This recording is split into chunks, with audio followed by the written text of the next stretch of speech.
Hi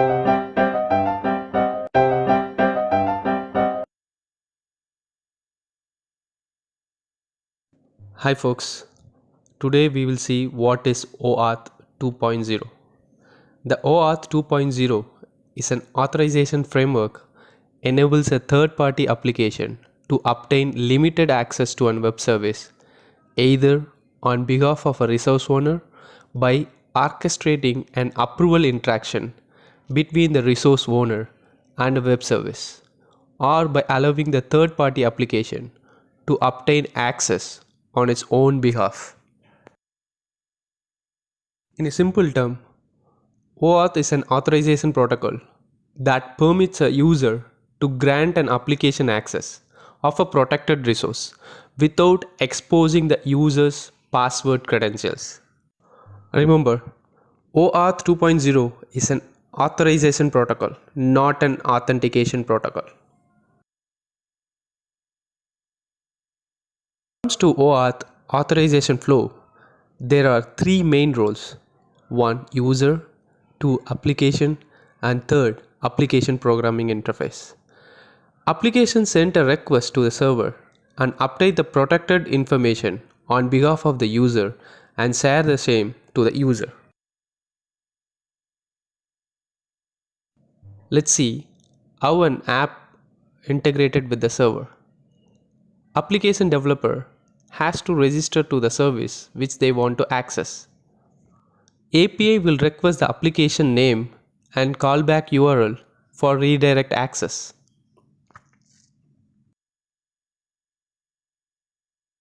Third, API then will provide client ID and client secret. A client ID is a public ID to identify the app which is encoded. Client secret is a secret code known only to the application and the service provider which is trying to access. Secret can be 256-bit code which is converted to hexadecimal and stored. Now we will see OAuth 2.0 complete flow. Before that, API has other important roles which is authorization server and resource server, which is belong to server or resource owner. Now we will see the flow. User will log into the app to access the service. App might be the direct application which will be provided either by the bank or any shopping cart, or it might be a third party application, for example a money transfer application which will be integrated with the banking service. Step 2. The app will send the request to the authorization server of the service owner. Step 3. If you are using any social media credentials to access the application, for example Facebook account or Gmail account to access the application, then authorization server will validate the user and request for an approval.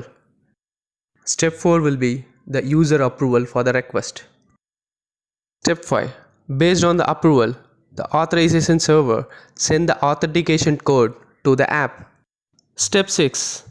With the authentication code, the app requests for the token from the authorization server. Step 7. Authorization server will send the access token to the app. Access token will not contain any user information. Rather, it contains the scope.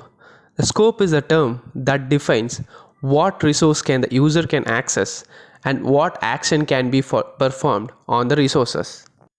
Final step. Application send the token to the resource server. The server will decide which resource will be allowed to be accessed by the app. OAuth 2.0 supports 4 grants.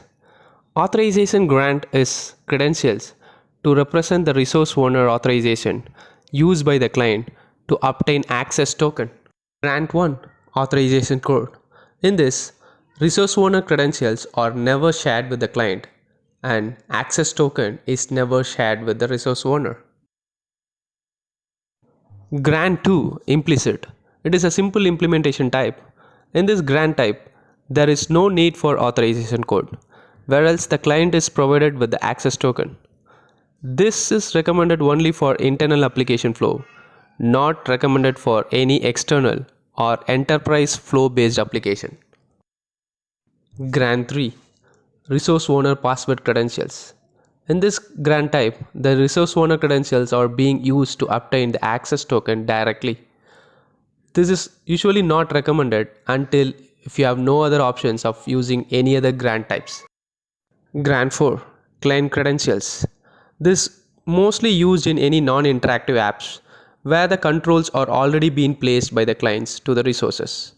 For example, a CLI access to any network devices. This grant type is advisable only in internal environment, and that is mainly through VPN. Let's see some of the disadvantages of OAuth 2.0. Usually, OAuth 2.0 doesn't describe how the tokens look like, how the client registration to the authorization server will happen, how the resource server and authorization server will interact, and how authorizations endpoint are discovered, the semantics of authorization scope. The disadvantages of using authorization 2 is a trust is assumed for anyone who assumes the token, and poor implementation cause the vulnerabilities.